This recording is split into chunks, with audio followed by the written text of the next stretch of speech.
순환기내과 김용진 교수님 나오셨습니다. 어서 오십시오. 네, 안녕하십니까. 반갑습니다. 자, 우리나라의 고혈압 유병자 인구 현황 어떻게 되죠? 우리나라 성인 30세 이상 성인의 30% 이상이 고혈압입니다. 30세 이상이요? 예, 30세 이상의 생각보다 30% 이상이요. 그래서 총 한 1,100만 명 정도가 되거든요. 예. 60세 이상은 절반 이상, 70세 이상의 어르신 중에서는 3분의 2 이상이 고혈압이라고 생각하시면 됩니다. 근데 더 큰 문제는 이런 1,100만 명 중에 절반 이상, 네. 한 550만 명 정도가 네. 본인이 고혈압인 걸 모르고 있거나 아니면 제대로 치료를 받지 않고 있는 게 문제거든요. 네. 1,100만이면 엄청 많은 숫자 아닙니까? 그렇습니다. 그러니까 예. 이거는 당연히 나이 들면 좀 일종의 자연스럽게 가지는 맞습니다. 병이라고 예. 오해하셔서 오히려 그렇습니다. 치료를 안 하는 경우도 있지 않나 이런 생각이 들어요. 그렇습니다. 예. 예. 일단은 혈압이라는 게 뭔가 이 혈압의 중요성, 네, 혈압의 정의 이걸 좀 짚어봐야 될 것 같습니다. 그러니까 혈압이라고 하는 건 우리 몸에 꼭 필요한 거거든요. 그러니까 혈류의 압력입니다.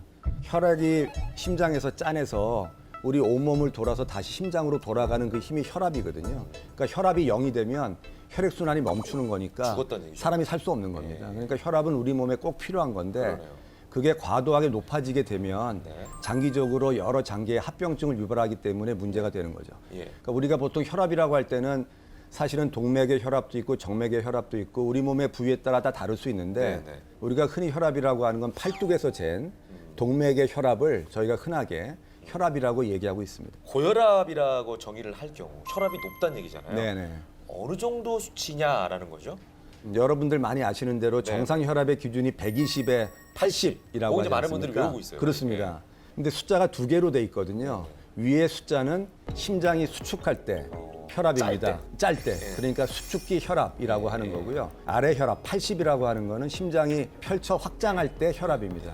저희가 그걸 이완기 혈압이라고 하거든요. 그래서 고혈압의 진단 기준은 수축기 혈압이 140 이상이거나 또는 이완기 혈압이 90 이상인 경우를 말합니다. 가령 150에 70 이러면 고혈압인 거고 둘 중에 하나가 높은 그렇습니다. 고혈압이네요. 또는 120에 90 그래도 고혈압이라는 거죠. 왜냐하면 이완기 혈압이 90 이상이기 때문에 그래서 그런 부분을 이해하실 필요가 있고 네. 심장 질환이 있거나 아니면 뇌졸중을 앓으신 분들의 경우에는 저희가 혈압 치료 목표를 130에 80까지 낮추고 있거든요. 그래서 고혈압의 기준은 140에 90이지만 질환이 있거나 위험도가 높으신 분들은 그것보다 더 낮은 혈압이 바람직하다 이렇게 이해하시면 좋을 것 같습니다. 근데 저는 항상 이 수치가 나올 때마다 좀 개인적으로 궁금한 게요. 139와 140의 차이, 89와 90의 차이, 1이잖아요. 1. 그게 굉장히 의미가 있나요? 굉장히 중요한 예. 지적이십니다. 많은 분들이 그것 때문에 야 뭐 89나 90이나 1 차이인데 이렇게 생각하고 그렇습니다. 이게 굉장히 중요한 지적이신데요. 혈압이라고 하는 거는 연속적으로 높으면 높을수록 위험해지는 거고 낮으면 낮을수록 안전해지는 겁니다. 하지만 저희들이 환자를 진단하고 치료하는 입장에서 보면 뭔가 기준이 있어야 되기 때문에 기준을 만들어 놓은 거고 그래서 정말 지금 진행자께서 말씀하신 대로 혈압이 138에 88이니까 나는 그러니까요. 안전하다 네. 이렇게 생각하시면은 안 된다. 큰일이라는 거죠. 약물 치료가 필요한 상황은 아닐지 몰라도 혈압에 신경을 쓰고 관리를 하셔야 된다. 이렇게 말씀드릴 수 있습니다. 네. 제가 사실 얼마 전에 건강검진을 받았는데요. 네. 135에 90이 나왔거든요. 예. 네. 그래서 지금 선생님, 그러니까 교수님의 말씀에 의하면 제가 지금 고혈압이잖아요. 왜냐하면 이완기가 90에 걸리니까. 그렇습니다. 예. 그 숫자만 가지고 보면 고혈압이 맞습니다. 예, 고혈압이 맞는데 저희들이 한 번 건강검진에서 한 번 잰 혈압이 높다고 고혈압이라고 진단하지는 않고요.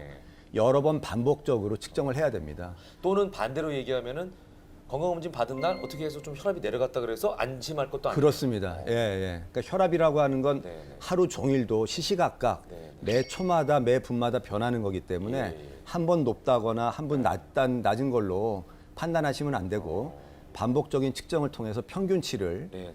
감안하셔야 됩니다. 네.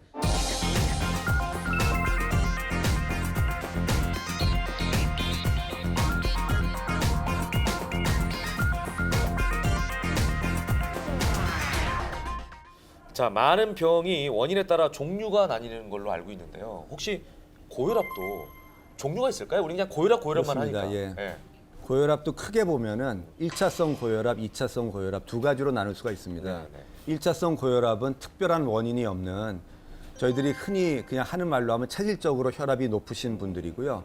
한 95% 가까이 대부분이 1차성. 1차성 고혈압의 원인은 분명하지는 않지만 일부 유전적인 영향도 있고 네. 소금의 과다 섭취라던가 아니면 교감신경계 이상, 호르몬의 이상 같은 것들이 원인이 된다고 저희가 생각하고 있고요. 반면에 2차성 고혈압은 어떤 질환에 의해서 2차적으로 혈압이 올라가는 경우입니다. 가장 흔한 게 신장 질환이고요. 콩팥. 예, 콩팥 질환. 그다음에는 부신이나 갑상선의 호르몬 이상 또는 수면 무호흡증 이런 것들이 원인이 되고요. 때로는 스테로이드나 아니면 소염제 이런 약물이 원인이 되기도 합니다. 2차성 고혈압은 한 5%, 많아도 10%를 넘지 않으니까 소수인데 중요한 이유는 원인을 제거하면 혈압이 완치될 수 있기 때문에 저희들이 오히려 희망적이네요. 예, 희망적이죠. 예. 그래서 진단을 정확히 하는 게 중요하고 그래서 30세 이전에 굉장히 어린 나이에 혈압이 많이 올라가거나 네, 네. 아니면 약제를 3가지, 4가지를 쓰는데도 혈압이 잘 떨어지지 않거나 아니면 잘 조절되던 혈압이 갑자기 올라가는 경우 이런 경우에는 저희들이 2차성 고혈압을 염두에 두고 진단을 해보실 필요가 있습니다. 그러네요. 사실 고혈압이 위험하다고는 하지만 몸소 체감하기는 쉽지 않은 부분. 그래서 아까 침묵의 살인자다 네, 이런 네. 별명이 있다고 제가 말씀드렸는데 고혈압은 왜 위험한가요? 이제 이 질문이거든요. 합병증은 그렇습니다. 어떤 것이 있나요? 이건데 고혈압은 왜 위험한 겁니까?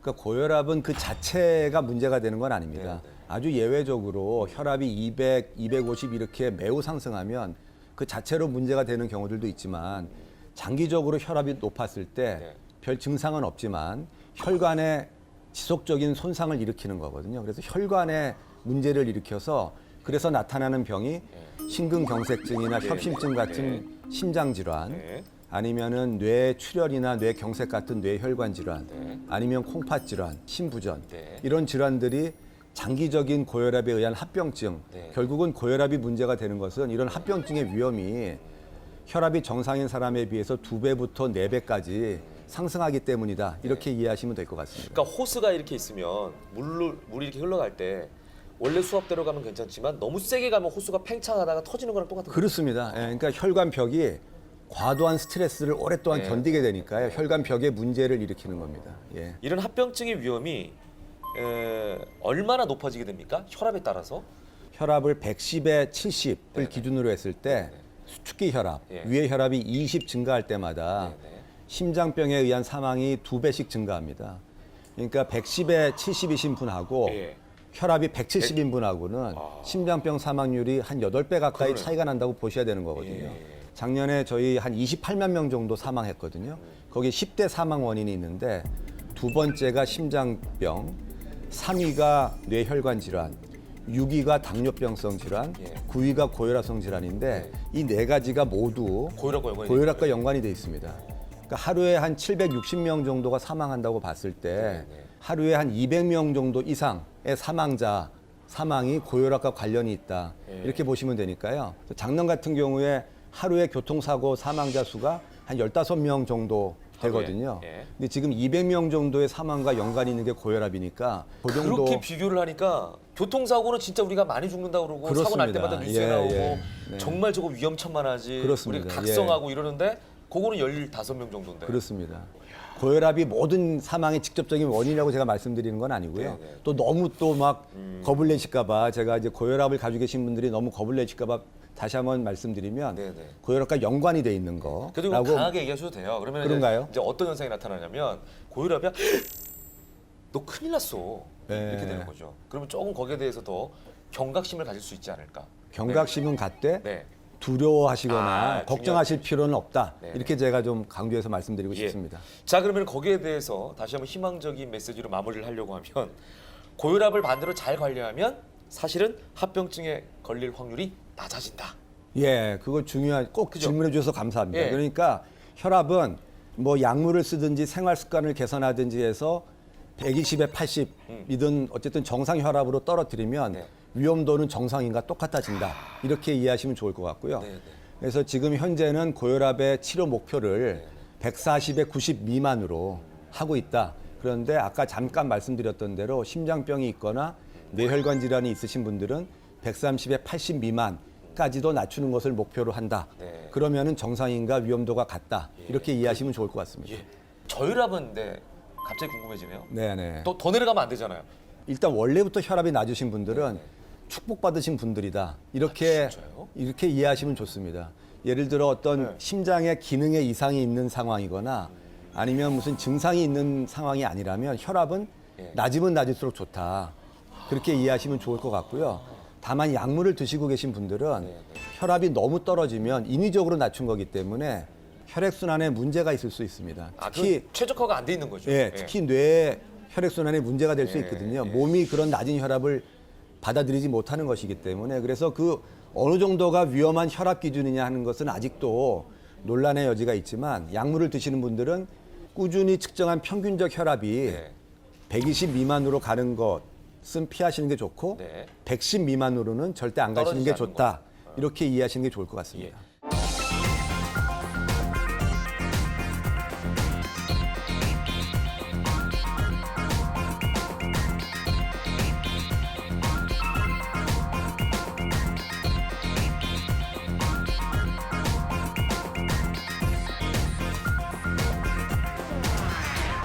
집에 이제 혈압계를 가지고 있는 분들이 많이 있잖아요. 가정용 네. 혈압계.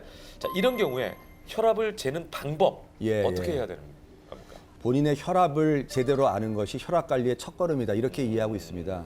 과거에는 고혈압의 진단을 위해서는 병원에서 혈압을 반드시 재도록 했었는데 최근에 각 나라의 진료 지침들을 보면 가정에서 잰 혈압을 굉장히 중요시하고 있습니다. 그래서 가정에서 혈압을 자주 재시는 게 굉장히 중요하고요. 육체적, 심리적으로 안정된 상태에서 혈압을 재시는 게 매우 중요합니다. 네네. 그래서 어떤 분들 보면은 직장에서 동료랑 다툰 다음에 네. 아, 바로 이거 재요. 뒷목이 땡긴다 그러면서 혈압을 재서 네. 높다고 고혈압이다. 네. 이렇게 말씀하시는데 아, 지금 저 말씀 중에 죄송한데 예. 실제로 혈압이 올라가면 뒷목을 잡게 됩니까? 고혈압 환자의 일부가 그런 증상을 호소할 수는 있는데 대부분은 증상이 없기 일반적인 때문에 증상이 아니에요. 일반적인 증상도 아니고 뒷목이 뻣뻣해지는 가장 흔한 원인도 고혈압이 아니니까요. 그거는 그렇게 이해하시면 됩니다. 네네. 또 어쨌거나 그런 상황에서 혈압을 재서 높다고 네. 진단이나 치료의 기준으로 삼는 것은 아니다. 아니다. 그러니까 정신적, 육체적으로 안정된 상태여야 된다. 네. 당연히 커피나 담배, 카페인 들어가 있는 거. 카페인 이렇게 혈압에 영향을 주는 것도 30분 이상은 금해하셔야 되고요. 혈압 측정하기 전에. 까다롭네요. 당연히 음주 상태도 안 됩니다. 아, 그래요? 예, 술 취한 상태에서 혈압을 재셔도 안 되겠고요. 혈압이 떨어지죠? 알코올이 혈관을 확장시키는 효과가 있기 때문에 올라가요? 일시적으로는 혈압이 떨어질 수 있습니다. 아, 떨어지죠. 근데 장기적으로는 혈압이 올라갑니다. 그러니까 고혈압 환자에서는 과음은 저희들이 피하시도록 권고해드리고 있습니다. 또 하나는 일정한 시간에 뭐 매일 재시든 일주일에 한 번을 재시든 일정한 시간에 같은 재시는 시간에? 것을 같은 시간에 재시는 걸 권고해 드리는데 그래야 비교가 가능하기 때문입니다. 네. 저희들이 흔히 권해 드리는 건 아침에 일어나자마자 화장실 다녀오셔서 약 드시기 전에 식사하시기 전에 한 5분 정도 안정된 상태. 휴식을 취하고. 네, 이때가 가장 저희가 권해 드리는 상황이고요. 또 하나 그때가 어려우시다면 밤에 주무시기 전에 자기 직전에. 주무시기 전에 재는 이거를 저희가 권고해 드리고 있습니다. 환자분들께서 많이 하시는 것 중에 하나가 네. 혈압을 재서 높은 혈압은 버립니다. 그렇죠. 왜냐면 내가 느꼈을 때 안심되는 걸 가지고. 예, 핑계가 있습니다. 아, 지금 이 혈압은 내가 어제 잠을 못 자서 그래. 뭐 본인이 어제 진단하는 과음했네. 거죠. 그러니까 이거는 네. 이거는 나의 평균 혈압이 아니야 하면서 다 버리고 네. 좋은 혈압만 골라서 가져오시는 예, 경우들이 있거든요. 안심하고 싶어가지고. 그렇습니다. 예, 그게 저도 마찬가지고 네. 그게 누구나 그렇게 생각하시는데 그러면 안 되고 측정한 혈압을 모두 적어서 의사한테 가져가시거나 평균치를 낼 때는 측정한 혈압을 모두 해서 하는 게 좋고요. 그래서 저희들이 집에서 재실 때 한 번 재서 정상 혈압이 나오면 그걸로 멈추시면 되고 혹시 너무 높거나 너무 낮은 혈압이 나오면 한 번 정도 더 재서 두 값을 평균하는 정도를 자기 혈압으로 이해하시면 될 것 같습니다. 그러니까 이 사람의 심리가 참 이상하지 않습니까? 그렇습니다. 나 안심하려고. 아, 그렇습니다. 이건 아닐 예, 거야. 예, 부정하고 그렇습니다. 싶은 거예요. 그렇습니다. 심지어 건강검진 가기 전에 한두 달 정도를 음주, 가무, 네, 흡연 네. 다 끊고 산다니까. 그러니까요, 예. 그리고 딱 받은 다음에 나 정상이네. 이러고 다시 또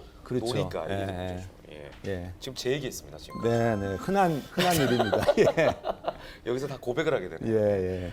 자, 혈압을 잴 때 왼쪽 팔이 있고 오른쪽 팔이 있지 않습니까? 그렇습니다. 예. 다르게 나오는 경우는 혹시 정상인가요? 정상입니다. 우리 몸이 사실 왼팔과 오른팔의 길이나 왼손가락과 오른손가락의 길이가 똑같은 분들은 없거든요. 네네. 혈압도 왼쪽과 오른쪽에 차이가 나는 건 자연스러운 거고요. 근데 이제 진짜 저희가 알고 싶은 혈압은 사실은 뇌나 심장과 가까이 있는 중심에 있는 동맥의 혈압입니다. 네네. 이 팔뚝에서 재는 건 그것을 추정하는 거거든요. 그렇기 때문에 높은 쪽의 혈압이 그것을 제대로 반영하는 겁니다. 그래서 왼쪽과 오른쪽 중에 높은 쪽의 혈압을 확인하셔서 그것을 계속 그쪽으로 계속 측정하시면 됩니다. 그런데 양쪽의 혈압이 20 이상 차이가 나면 네.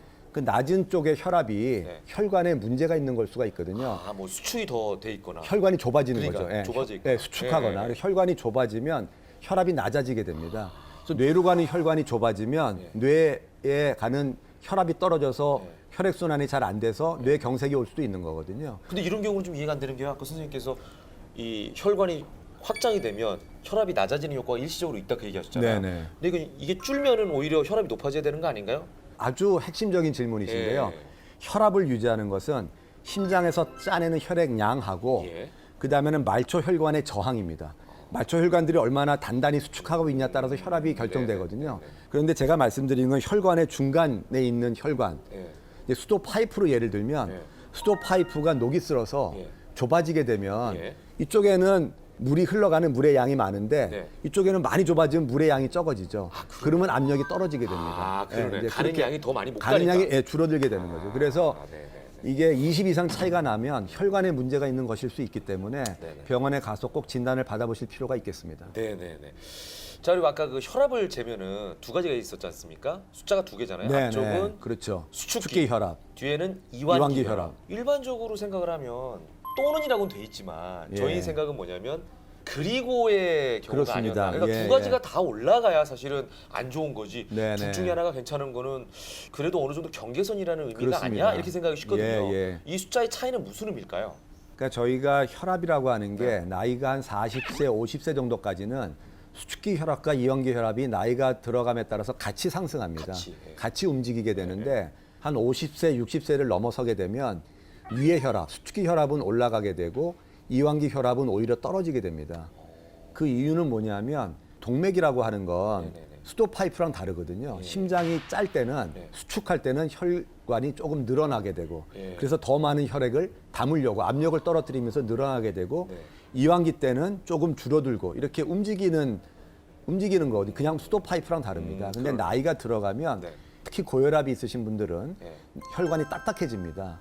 마치 수도 파이프처럼 되는 거죠. 그러니까 원상태로 돌아오는 회복력이 떨어지는 거예요. 그렇습니다. 그래서 심장이 수축을 할 때도 늘어나지질 않으니까 수축할 때 많은 피가 한꺼번에 나가니까 수축기 압력은 올라가게 되고 이완기 때 이거를 담아내는 힘이 떨어지니까 압력은 떨어지게 돼서 위의 혈압과 아래 혈압의 차이가 커지게 되는 거죠. 벌어지는군요. 예, 그래서 이 차이를 저희가 맥압이라고 하는데요. 이 맥압은 심혈관계 사건, 그러니까 중풍이나 심장 발작의 발생을 예측하는 굉장히 중요한 위험 인자입니다. 근데 현재로서는 이 맥압만 따로 떨어뜨릴 수 있는 방법은 없고요. 네.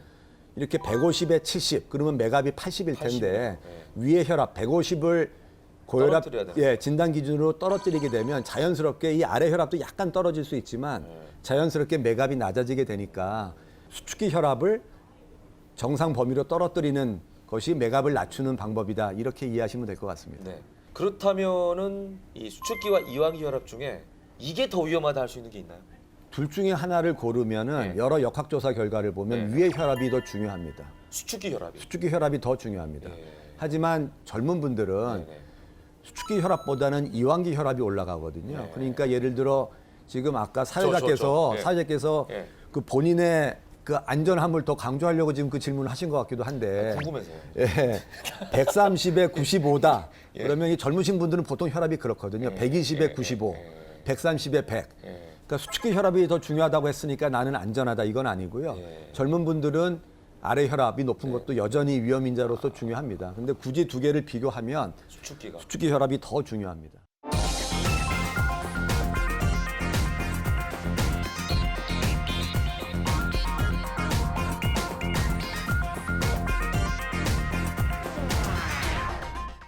고혈압은 그렇다면 이제 결론적인 질문인 것 같아요. 네. 어떻게 치료해야 합니까? 흔히 알고 계시는 건 약물 치료지만 약물 치료 못지않은 게 생활 습관의 개선이다. 생활 습관 제가 이렇게 말씀드리고 싶고요. 크게 보면 식생활 개선. 그리고 두 번째는 체중 체중. 감소, 감량. 그리고 세 번째는 적절한 운동. 이 세 가지라고 말씀을 드리고 싶습니다. 이건 보니까 모든 그 질병의 해결 방법 중에 기본 솔루션이에요. 어떻게 보면. 그렇습니다. 예, 왜냐하면 부작용이 있을 수 없는 거기 그렇죠. 때문에요. 그건 좀 예. 원론적인 얘기죠. 원론적인 얘기이기 예. 때문에 언제나 할 수 있는 쉬운 얘기이기도 합니다. 예, 그렇다면 이제 원론적인 얘기지만 네. 조금 더 우리 교수님의 입장에서 쉽게 네. 풀어주시죠. 식생활계에서는 어떻게 할까요? 그러니까 여러 가지가 있겠지만 가장 중요한 건 네. 일단 나트륨의 섭취를 줄이는 소금. 건데요. 우리나라 그렇습니다. 사람들이 소금. 찌개를 너무 좋아하잖아요. 국물. 그렇습니다. 바로 그겁니다. 네. 그래서 우리나라 사람들이 하루에 한 15g 정도의 소금을 평균적으로 섭취한다고 하거든요. 15g. 세계 보건기구에서 추천하는 네. 권장하는 소금의 양은 예. 사실은 저거의 3분의 1입니다. 하루에 5g이요? 5g입니다. 5g이면 너무 적지 않나? 사실 굉장히 말도 안 되는 우리나라 수치다. 입장에서 낮은 수치고요. 현실적이지 않잖아요. 현실적이지 않습니다. 네. 그래서 줄이려는 노력이 필요하다는 걸 제가 강조드리고 싶고요. 그러니까 이렇게 싱겁게 드시라고 말씀드리면 어떤 분들은 야 이거 짜다 싱겁게 먹으라 그랬다면서 물을 더 타가지고 예. 그걸 다 먹어. 국물을 다 드시면은 결국 중요한 거는 싱겁게 그냥 드시는 게 아니라 녹아 있는 걸다 소금의 양이 중요하거든요. 그래서 젓갈이나 소금보다는 오히려 우리나라 분들은 국물 음식을 피하시는 게 좋고 사실 국물 음식을 피할 수는 없거든요. 저도 너무 좋아하고 그래서 국물 건더기 중심으로 드시는 게 좋고 국물은 좀 남기자 이렇게 말씀드리고 싶고요. 소금으로 간을 하는 것보다는 저염 간장이나 저염 된장 이런 것들을 좀 많이 활용하라고 보통 권장하고요. 네. 그 다음에는 음식 중에 사실 라면을 스프 없이 드셔보신 적이 있으십니까? 그냥 부셔 먹을 때는 그렇게 하죠. 사실 못 드시거든요. 끓여 드시면 못 드시는데 그렇죠. 맛이 없죠. 맹탕이죠. 간을 줄이는 대신에 조금 신맛이나 그런 레몬즙이나 뭐 이런 아니면 후추 뭐 이런 향신료를 넣으면 조금 거부감이 줄어든다고 합니다. 그 다음에는 뭐 음식을 사실 때 항상 그 영양 성분 네, 네. 그거를 좀 참고하시면은 그 습관하는 게 좋겠고요. 칼륨이 많은 과일, 땅콩처럼 칼륨이 많은 음식들은 나트륨을 배출합니다. 그래서 혈압을 낮추는 효과가 있으니까 추천되고요. 네, 네. 그다음에 일반적인 얘기지만 기름기 많은 음식 대신에 야채 중심으로 식사를 하시는 것은 네. 뭐 저희가 뭐 모든 분들에게 권장해드리고 있습니다. 네. 자, 그렇다면 체중과 혈압 관계 이것도 좀 짚어주시죠. 고혈압 환자의 절반 이상이 사실은 비만이고요. 비만한 사람들은 비만하지 않은 사람에 비해서 고혈압 위험도가 한 2배 이상 높습니다. 그래서 체중을 10% 정도만 낮추면 혈압이 10 이상 떨어집니다. 그래서 쉽지는 않지만 조금 노력하시면 좋을 것 같습니다. 예. 자, 그렇다면 어떤 운동을 해야 될까요? 특히 날씨가 추우면 사실은 어르신들 같은 경우에는 밖에 나가서 운동하시는 것 자체가 위험하거든요. 예, 그렇습니다. 이런 예. 경우에 이제 어떤 운동들을 하는 게 좋을지. 그러니까 요즘처럼 날씨가 추울 때는 혈압이 올라갑니다. 그래서 추운 날씨에 과도한 운동은 특히 어르신들은 피하시는 게 좋고요. 큰일 나죠. 아침에 나가시다가 진짜 그렇습니다. 쓰러지시는 분들 그렇습니다. 예, 그래서 겨울에 꼭 운동하실 때는 좀 낮에 햇볕 있을 때 따뜻하게 옷 입으시고 운동하셔야 되고요. 운동만 가지고도 한 5 정도는 혈압이 떨어지거든요. 그래서 혈압 감소를 위해서 흔히 권장되는 운동은 일주일에 3번 이상, 한 번에 30분 이상 속보 운동과 같은 유산소 운동을 저희가 권장하는데 저희가 운동하라고 말씀드리면 어떤 분들은 터벅터벅 그렇죠. 걸으시는 분들이 있거든요. 세워라 예. 하면서 나 오늘 3시간 걸었잖아. 네. 뭐 이러신 분들 계시죠. 뭐 그것도 안 걷는 것보다는 낫지만 네. 그건 운동이 아니고요. 그렇죠. 이렇게 몸에 좀 땀이 배는 느낌 이런 정도가 나는 그런 정도 운동을 30분 정도 하시는 것을 저희들이 권장해드리고 있습니다. 네.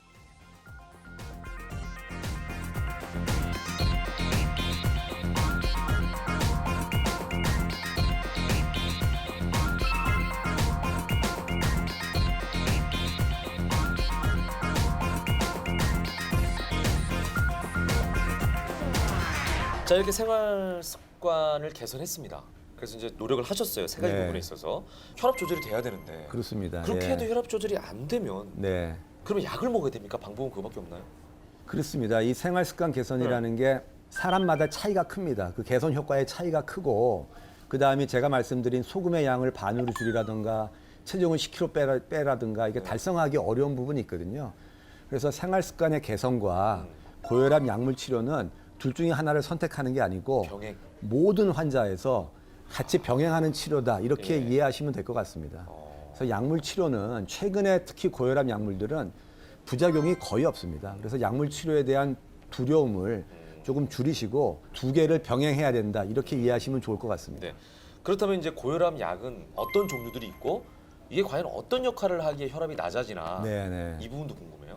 그러니까 고혈압 약은 굉장히 다양한데요. 예. 혈관을 확장시켜서 혈압을 떨어뜨리는 약, 교감신경을 억제해서 혈압을 떨어뜨리는 약, 호르몬을 억제하는 약, 이뇨제 뭐 등등 다양한 기전으로 혈압을 낮춥니다. 그러면 그거는 사람에 따라서 맞춤 그렇습니다. 처방을 그래서 하는 어느 약이 가장 좋다 이렇게 말씀드릴 수 있는 것은 없고 예. 환자분의 여러 특성에 따라서 가장 적합한 약이 따로 있거든요. 네네. 그래서 가장 적합한 약은 그리고 또 부작용도 환자마다 다르기 때문에 의사와 상의하셔서 네네. 약을 선택하시면 될 것 같습니다. 예. 또 하나는 이제 약을 먹는 시기인데요. 보통 고혈압 환자들이 아침에 일어나면서 혈압이 올라간다라고 얘기하시는 분들이 그렇습니다. 많거든요. 예, 예. 그렇다면 저녁에 미리 먹어야 되는 건지 아니면 아침에 먹어도 되는 건지. 네. 드시는 저희가 흔히 권해드리는 것은 아침에 일어나자마자 네. 약을 드시도록 권해드리는데 그것은 이제 두 가지 이유가 있는데 하나는 낮에 활동할 때 혈압이 누구나 올라가기 때문에 네네. 혈압을 낮추는 효과를 최대로 할 수 있는 시기가 아침에 약을 드시는 거기도 하고 또 하나는 이게 자꾸 잊어버립니다. 약 드시는 그렇죠. 거. 생활하다 보면 아차 예. 오늘 또 잊어버렸네 이럴 수 있기 넘어갈 수 때문에 있으니까. 일어나자마자 약을 드시는 걸 습관화하게 예. 되면 빠지지 않고 드실 수 있다 해서 저희가 권해드리는데 침대 옆에다 딱 놔두고 계시다. 그렇습니다. 그렇죠? 예, 그게 일어나면서. 중요한데 고혈압 환자 중에 뇌졸중이나 심장 발작의 한 30-40% 정도가 아침 새벽에 발생을 하거든요. 그래서 그때 혈압을 낮추는 게 굉장히 중요합니다. 네네. 그래서 그때 혈압이 특히 높은 일부 환자분들에서는 저희들이 저녁에 약을 드시게 하는 경우도 있고 또는 저녁에 약을 하나를 더 드시게 하는 경우들이 있거든요. 아침에 먹었더라도 아침에 하루에 두번 먹게끔. 그렇죠. 그런 것들에 대해서는 이제 의사, 네, 담당 네. 의사하고 결국은 상의하셔서 네. 결정하시면 될 것 같습니다. 자, 그리고 또 약을 먹는 분들 중에 가끔 꺼려 하시는 분들이 계십니다. 이유가 뭐냐면 고혈압 약 때문에 콩팥이 나빠지더라 라는 네, 얘기. 네. 또 하나는 최근에 이 고혈압 약에서 네. 암 성분이 검출됐다는 뉴스가 나왔거든요. 네네. 예. 제 환자분들 중에서도 제가 처방해드린 약 중에 그 약이 있어서 약을 중간에 교체하신 분들이 계십니다. 그래서 굉장히 좀 충격을 받으시고 고혈압 약에 대한 불신이 불신. 높아진 네. 예, 그런 경우들이 있거든요. 근데 여러분들께서 이해하셔야 될 것은 고혈압뿐 아니라 네. 모든 약물뿐 아니라 수술이나 시술 같은 치료가 저희가 기대하는 효과가 있고 그다음에 부작용이 있습니다. 네. 그럼 부작용을 이해하셔야 되고요. 네, 네. 그럼에도 불구하고 저희가 약을 처방하는 이유는 네. 많은 임상 연구를 통해서 그런 기대하는 효과가 부작용에 비해서 월등히 높아서 장기적으로 복용하시면 네, 네. 뇌졸중이나 심장 발작 같은 아주 중대한 심혈관계 사건을 줄여서 건강히 살 수 있는 수명을 늘리기 때문에 그런 거거든요. 그래서 저희가 처방해 드릴 때 부작용이 없기 때문에 처방해 드리는 게 아니다. 그래서 부작용이 있을 수 있다는 것을 이해하시는 게 중요할 것 같고요. 뭘 하는 하지만 게 더 이득이냐를 이제 따져 그렇습니다. 거죠. 예. 부작용에 대한 지나친 염려보다는 오히려 고혈압에 대한 걱정이 더 크다. 이렇게 네. 이해하시면 좋겠습니다. 예.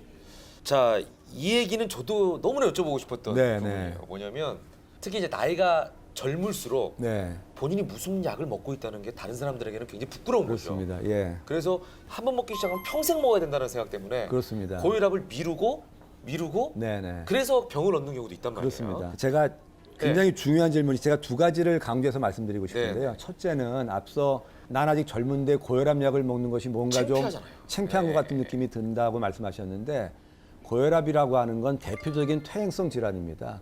그러니까 이게 누구나 온다는 거죠.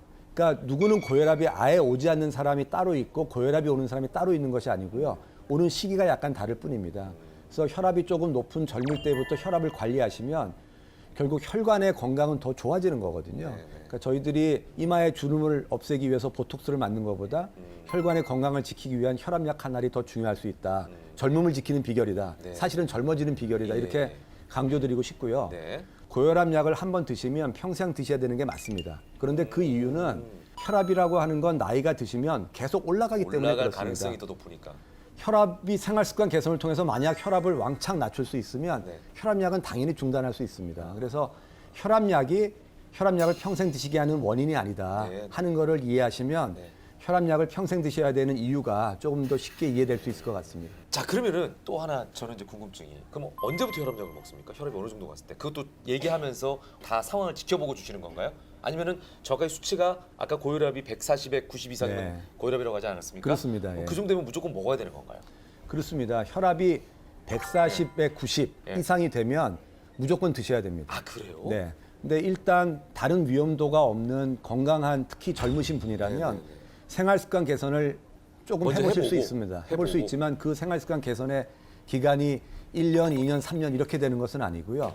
한 3개월 정도 해보고. 해보실 수 있고요. 예. 그래도 혈압이 140에 90 이상이면 약물을 드셔야 되고 일부 환자들 뇌혈관 질환, 중풍과 같은 질환을 앓으셨거나 아니면 심장 발작 같은 심장병을 앓으셨거나 아니면 당뇨병과 콜레스테롤과 같은 다른 동반된 질환이 많이 있으신 경우에는 130에 80 이상이어도 저희가 혈압약을 처방하고 있습니다. 그래서 혈압 치료의 목표가 환자마다 조금 차이는 있을 수 있는데 최소한 생활 습관 개선 후에도 140에 90 이상이면 먹어라. 약물 치료는 시작해야 됩니다.